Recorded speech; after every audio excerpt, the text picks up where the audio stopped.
ओम शांति। 19 फरवरी 2025 प्रातः मुरली बाप दादा मधुबन। बाबा बोले, मीठे बच्चे तुमने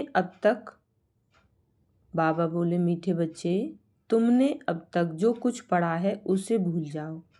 जीते जी मरना माना, सब कुछ भूलना, पिछला कुछ भी याद ना आए। प्रश्न, जो पूरा जीते जी मरे हुए नहीं हैं उनकी निशानी क्या होगी? उत्तर, वह बाप से भी आर्ग्यू करते रहेंगे, शास्त्रों का मिसाल देते रहेंगे। जो पूरा मर गए वह कहेंगे बाबा जो सुनाते हैं वही सच है।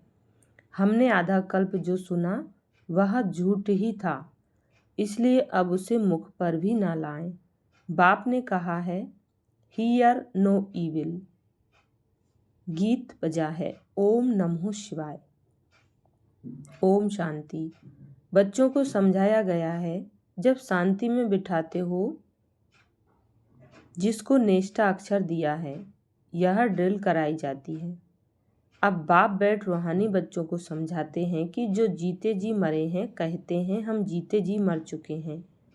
जैसे मनुष्य मरता है तो सब कुछ भूल जाता है, सिर्फ संस्कार रहते हैं।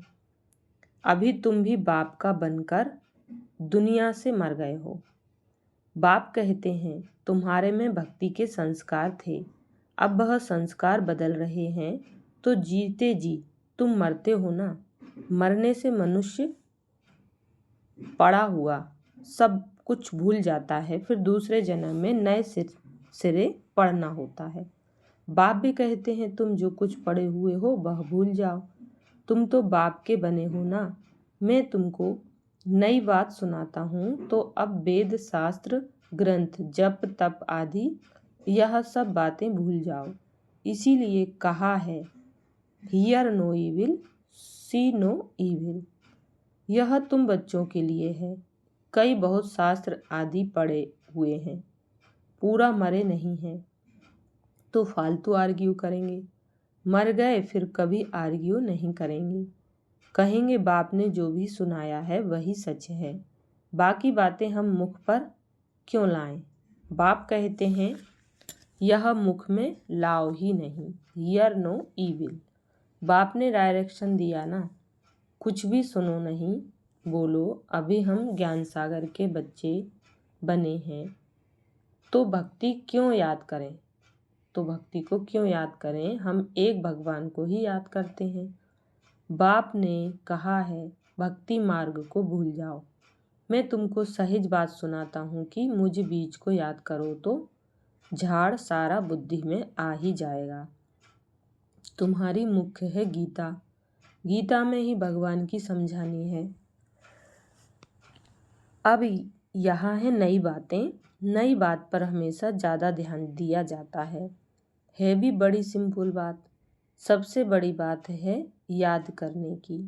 घड़ी घड़ी कहना पड़ता है मन मना भव, बाप को याद करो। यही बहुत गुह्य बातें हैं, इसमें ही विघ्न पड़ते हैं। बहुत बच्चे हैं जो सारे दिन में 2 मिनट भी याद नहीं करते, बाप का बनते भी अच्छा कर्म नहीं करते, तो याद भी नहीं करते, विकर्म करते रहते हैं। बुद्धि में बैठता ही नहीं है, तो कहेंगे यह बाप की आज्ञा का निरादर है, पढ़ नहीं सकेंगे, वह ताकत नहीं मिलती। जिस्मानी पढ़ाई से भी बल मिलता है ना। पढ़ाई है सोर्स ऑफ इनकम, शरीर निर्वाह होता है, सो भी अल्पकाल के लिए। कई पढ़ते पढ़ते मर जाते हैं, तो वह पढ़ाई थोड़े ही साथ ले जाएंगे। दूसरा जन्म ले फिर नए सिरे पढ़ना पड़े।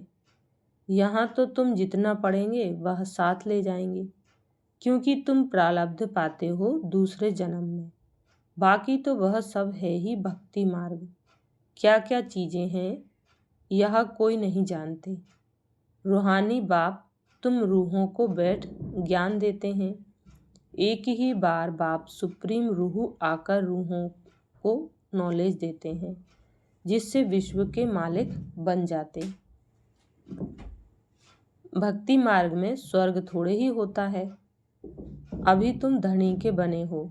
माया कई बार बच्चों को भी निधन का बना देती है। छोटी छोटी बातों में आपस में लड़ पड़ते हैं। बाप की याद में नहीं रहते तो निधन के हुए ना। निधन का बना तो जरूर कुछ न कुछ पाप कर्म कर देंगे। बाप कहते हैं मेरा बनकर मेरा नाम बदनाम ना करो। एक दो से बड़ा प्यार से चलो। उल्टा सुल्टा बोलो मत। बाप को ऐसी ऐसी अहिल्याएं कुब्जाएं भीलनियों का भी उद्धार करना पड़ता है। कहते हैं भीलनी के बेर खाए। अब ऐसे ही भीलनी के थोड़े ही खा सकते हैं। भीलनी से जब ब्राह्मणी बन जाती है तो फिर क्यों नहीं खाएंगे। इसलिए ब्रह्मा भोजन की महिमा है। शिव बाबा तो खाएंगे नहीं, वह तो अभोक्ता है। बाकी यह रथ तो खाते हैं ना। तुम बच्चों को कोई से आर्ग्यू करने की दरकार नहीं है। हमेशा अपना सेफ साइड रखना चाहिए। अक्षर ही दो बोलो। शिव बाबा कहते हैं शिव बाबा को ही रुद्र कहा जाता है। रुद्र ज्ञान यज्ञ से विनाश ज्वाला निकली तो रुद्र भगवान हुआ ना। श्री कृष्ण को तो रुद्र नहीं कहेंगे। विनाश भी कोई श्री कृष्ण नहीं कराते। बाप ही स्थापना विनाश पालना कराते हैं। खुद कुछ नहीं करते, नहीं तो दोष पड़ जाए। वह है करण करावन हार। बाप कहते हैं हम कोई कहते नहीं कि विनाश करो। यह सारा ड्रामा में नोंधा हुआ है। शंकर कुछ करता है क्या? कुछ भी नहीं। यह सिर्फ गायन है कि शंकर द्वारा विनाश। बाकी विनाश तो वह आप ही कर रहे हैं।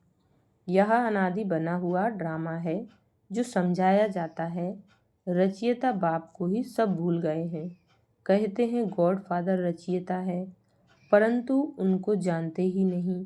समझते हैं कि वह दुनिया क्रिएट करते हैं।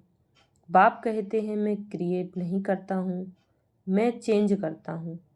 कलयुग को सतयुग बनाता हूँ। मैं संगम पर आता हूँ, जिसके लिए गाया हुआ है सुप्रीम ऑस्पिशियस युग। भगवान कल्याणकारी है, सबका कल्याण करते हैं, परंतु कैसे और क्या कल्याण करते हैं यह कुछ जानते नहीं। अंग्रेजी में कहते हैं लिबरेटर गाइड, परंतु उनका अर्थ थोड़े ही समझते हैं। कहते हैं भक्ति के बाद भगवान मिलेगा, सद्गति मिलेगी। सर्व की सद्गति तो कोई मनुष्य कर ना सके, नहीं तो परमात्मा को पतित पावन सर्व का सद्गति दाता क्यों गाया जाए। बाप को कोई भी जानते नहीं, निधन के हैं। बाप से विपरीत बुद्धि है। अब बाप क्या करे? बाप तो खुद मालिक है। उनकी शिव जयंती भी भारत में मनाते हैं। बाप कहते हैं मैं आता हूँ भक्तों को भक्ति का फल देने। आता भी भारत में हूँ। आने के लिए मुझे शरीर तो जरूर चाहिए ना। प्रेरणा से थोड़े ही कुछ होगा। इनमें प्रवेश कर इनके मुख द्वारा तुमको ज्ञान देता हूँ। गौ मुख की बात नहीं है, यह तो इस मुख की बात है। मुख तो मनुष्य का चाहिए ना कि जानवर का। इतना बुद्धि भी काम नहीं करती है। दूसरे तरफ फिर भागीरथ दिखाते हैं। वह कैसे और कब आते हैं जरा भी किसको पता नहीं है। तो बाप बच्चों को बैठ समझाते हैं कि तुम मर गए हो तो भक्ति मार्ग को एकदम भूल जाओ। शिव भगवान वाच मुझे याद करो तो विकर्म विनाश हो जाएंगे।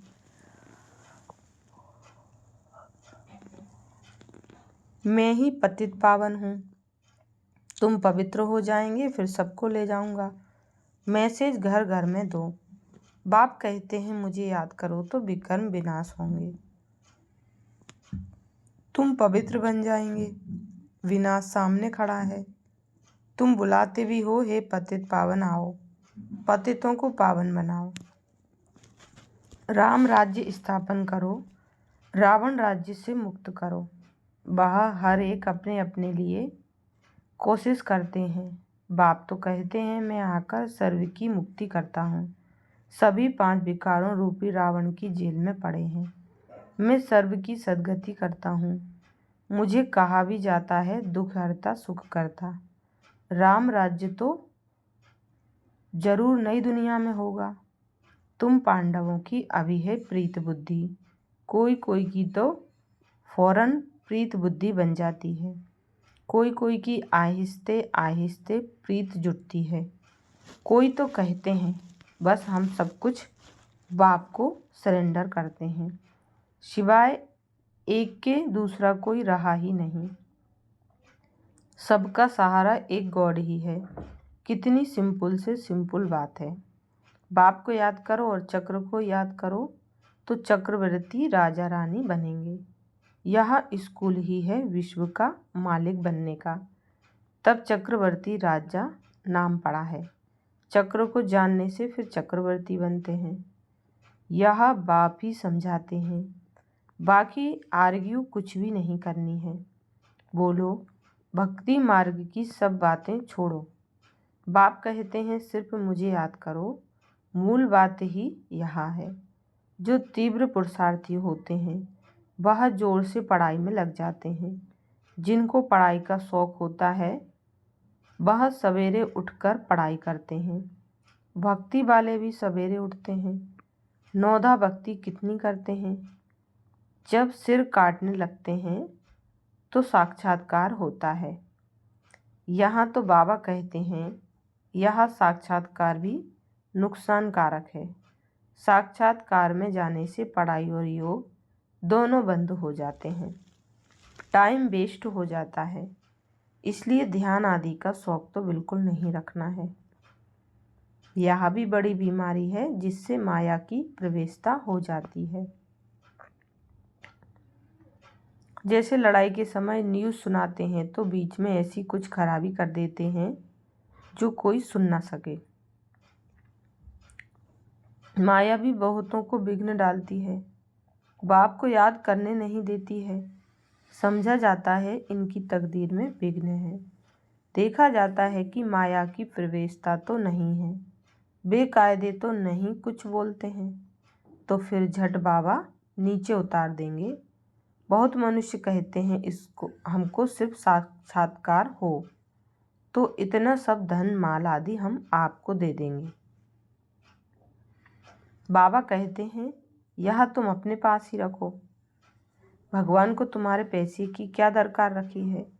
बाप तो जानते हैं इस पुरानी दुनिया में जो कुछ है सब भस्म हो जाएगा। बाबा क्या करेंगे। बाबा पास तो फूरी फूरी अर्थात बूंद बूंद तालाब हो जाता है। बाप के डायरेक्शन पर चलो।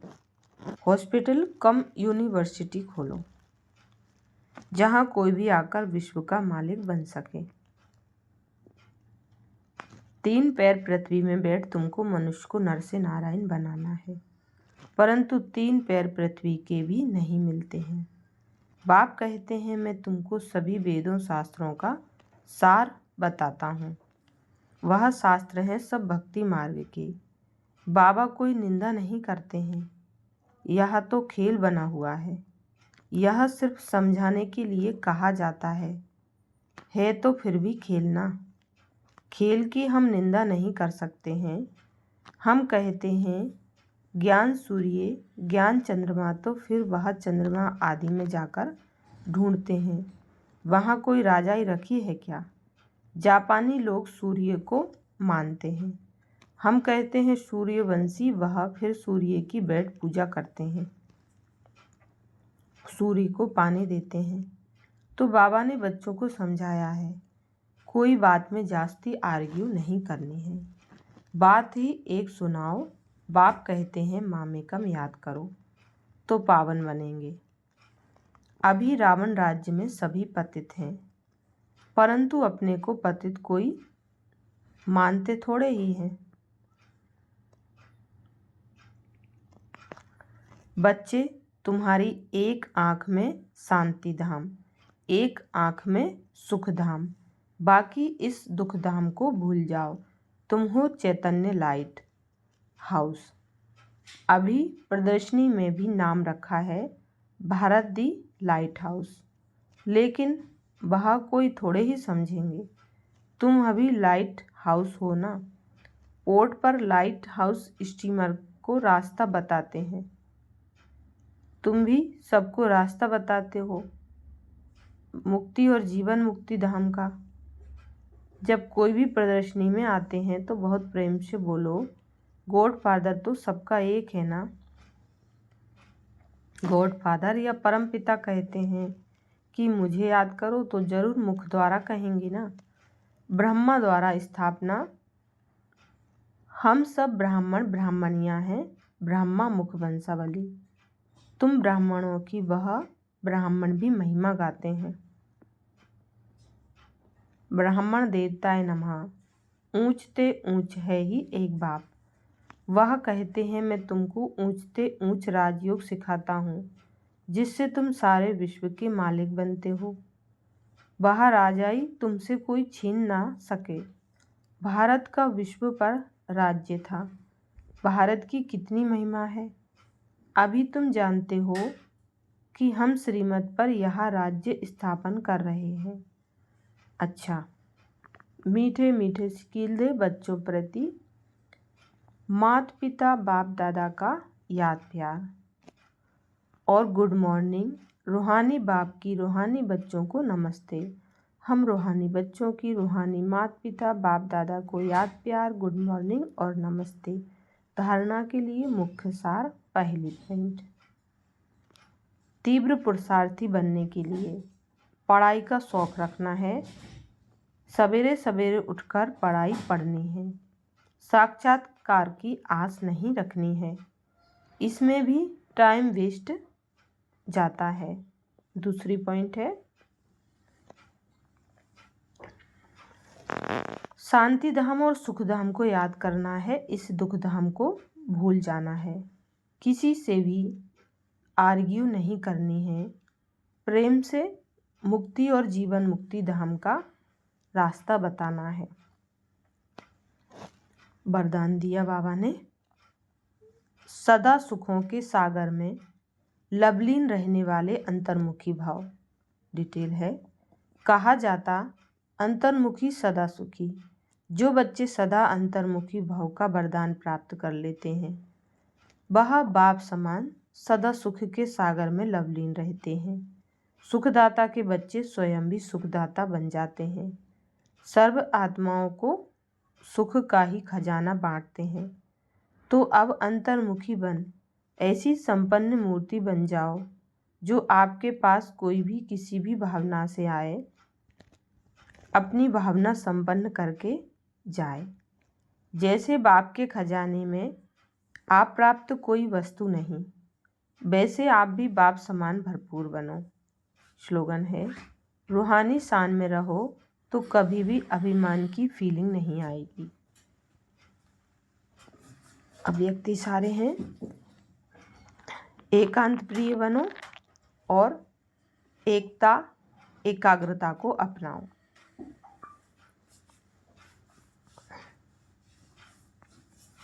अपने को सदैव अंडरग्राउंड अर्थात अंतर्मुखी बनाने की कोशिश करो। अंडरग्राउंड भी सारी कारोबार चलती है, वैसे अंतर्मुखी होकर भी कार्य कर सकते हैं। अंतर्मुखी होकर के कार्य करने से एक तो विघ्नों से बचाव, दूसरा समय का बचाव, तीसरा संकल्पों का बचाव व बचत होगी। एकांतवासी भी और साथ साथ रमणीकता भी इतनी ही हो। अच्छा, शुक्रिया बाबा, शुक्रिया आप सभी का। ओम शांति।